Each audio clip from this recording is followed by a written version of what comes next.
And so with communism, I know a lot of people, and I'm not saying we're not seeing that now, but I know a lot of people are saying, well, what's coming is we're going to see a global communism type of government structure coming into play. But something that I've always looked at and how I see where their agenda is going, at least right now, it's obviously this could change in any time, but when you look at the Great Reset, ultimately, what you're seeing is the creation of a neo-feudalistic technocracy. Now, I threw this out there when I had Pablo on, and I've used it before as well, but this is going more in that direction than I would say communism. They're just using communism as kind of a gateway into it.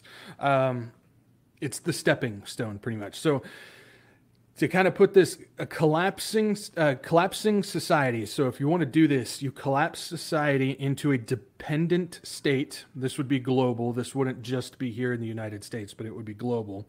You collapse society into a dependent state, and then you're creating a lords and peasants type of structure. There's your feudalistic type of thing. So if you want to go back to like the Renaissance time and stuff, you had like the kings and the lords and stuff, and then everybody else was the dirty peasants, that did all the work. Everybody else sat atop their high tower and stuff. So what they're doing is they're using communism as a gateway to collapse society into a lords and peasants type of structure.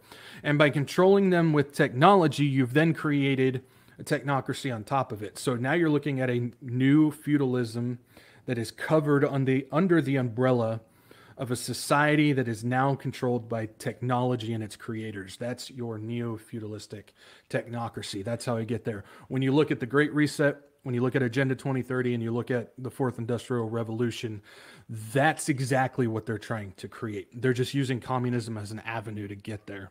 And of course, when you start throwing communism out there, you get all what they would deem as useless eaters, and then we see the BLM stuff and the Antifa crowds and stuff. They're all rising up for this communistic type of thing, but what they're doing is they're collapsing society so they can create a lords and peasants system using technology to control it.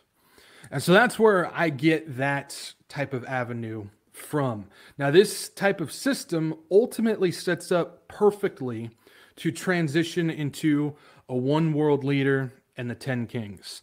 So if you want to do communism, I would consider that more of a jump, more of a transition into what the Antichrist beast system is going to be, rather than what they're trying to do with the lords and peasants with technology type of thing. So that's why I tend to go in that direction, because I think it makes a little bit more sense. Now, of course, when we get out of that, we transition into that beast system, the one leader and the 10 kings.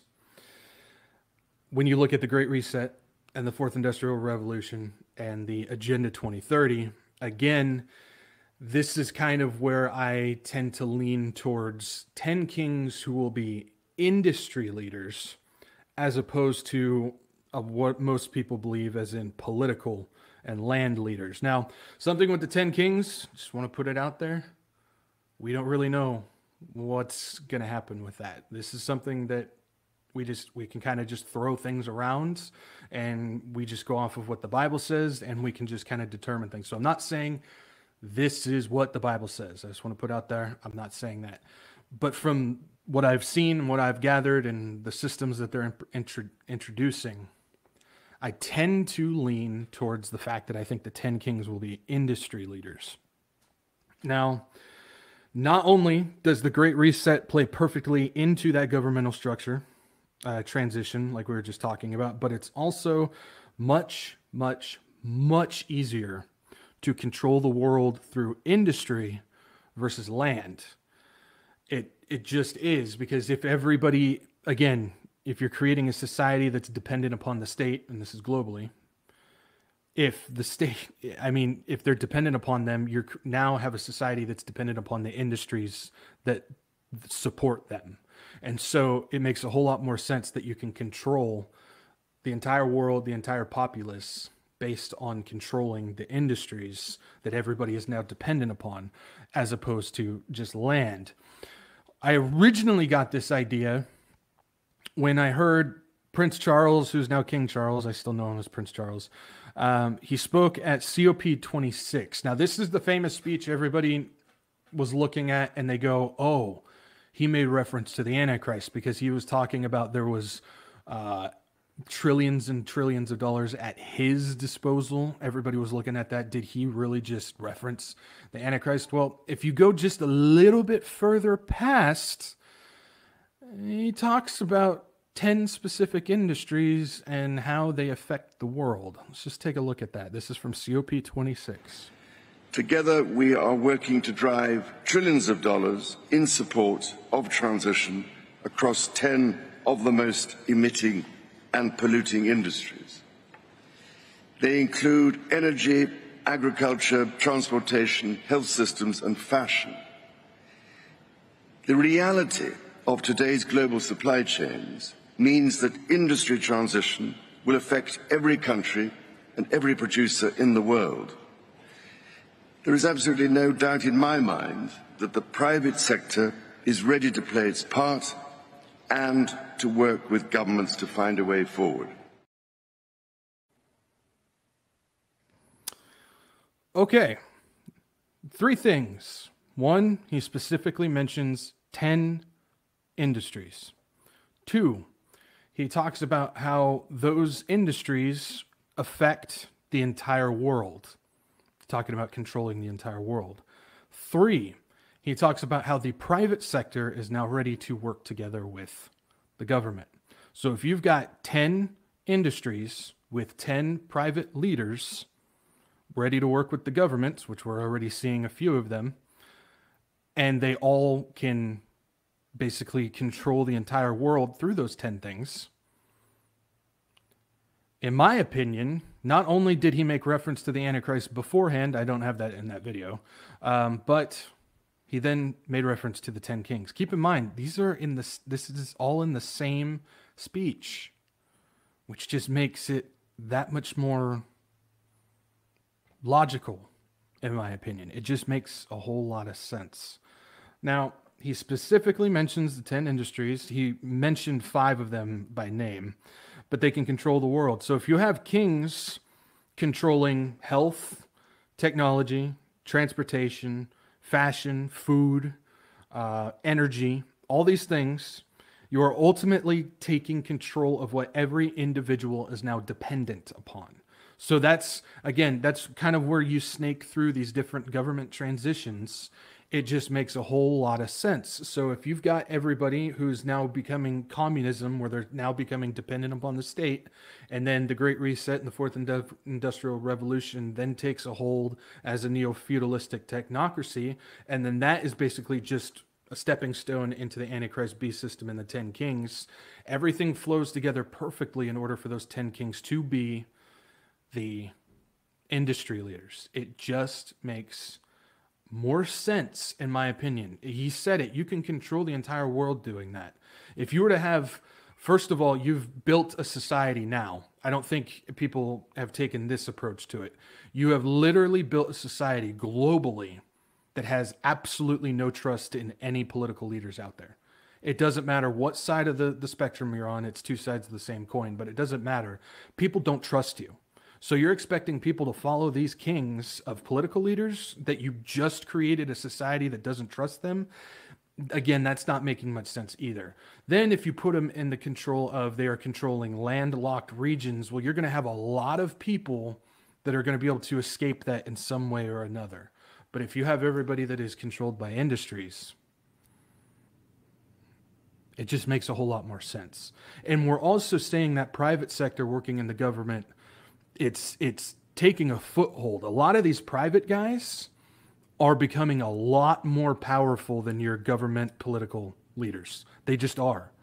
Your politicians are losing power globally. They're losing power everywhere. It's these industry leaders that are gaining control. You've got people like Bill Gates, who right now is taking control of agriculture. He's taking control of food. He's creating the fake meat stuff. He's buying farmland globally at a mass rate. He's taking control of the seeds. People want to talk about being self-sufficient, buying seeds and stuff like that. Well, he's taking control of the seeds, stuff like that. He's taking a firm hold on agriculture. I'm not saying he would be the agriculture king, but you're looking at this private guy just taking full control of that. Then you look at somebody like everybody knows Elon Musk as far as technology. Something that we've talked about before, he's working on the X app, which is going to be the global WeChat, more powerful WeChat app, which controls social credit, all social media, payment systems, the stock market. You connect that up with his Starlink system. Say you were to shut down the regular internet and everything has to go online on Starlink. It's now under control of his. He's got all the Tesla stuff, which you're looking at what's going on with transportation. They're trying to get everybody on that. This is all happening as far as that goes. Plus, he just started a brand new company called X.AI, which I don't know if people understand. He established the AI firm in Nevada called X.AI. I've got this thing. I forgot to do it. I don't have the thing to show you, but you can look it up. But yeah, so that's his artificial intelligence thing. Keep in mind, he was with Sam Altman with OpenAI until 2018. He started it with him in 2015, and OpenAI is the people behind ChatGPT. X.AI was established March 9th with only him as the director, and the secretary is ex-Morgan Stanley banker Jared Birchall, who basically manages all of Musk's money. This comes after the purchase of thousands of GPUs, which is critical to AI development. So you look at Gates with all the agriculture stuff he's doing. You look at Musk with all the technology stuff that he's doing. You take a look at all the different industries out there that would do it. Health, who knows who would rise up from that. I mean, fashion makes a lot of sense because one, people need clothes. Two, their child trafficking basically runs through fashion. It just, again, the 10 kings, if you were to make them industry leaders, you look at multiple avenues. Prince Charles in his speech, the government transitions that we're seeing now, the fact that they've created a society where nobody believes in politicians or trusts them anymore. The private sector guys are now gaining a lot more power and a lot more foothold than the politicians are as well. It just makes a whole lot more sense, in my opinion. It just does. So that's where I stand on the 10 Kings thing. Again, I know pretty much everybody out there has this set in stone idea that it's going to be political leaders in land regions. I'm not saying that there's not going to be land regions, but at the same time, that doesn't necessarily mean there's going to be kings for those.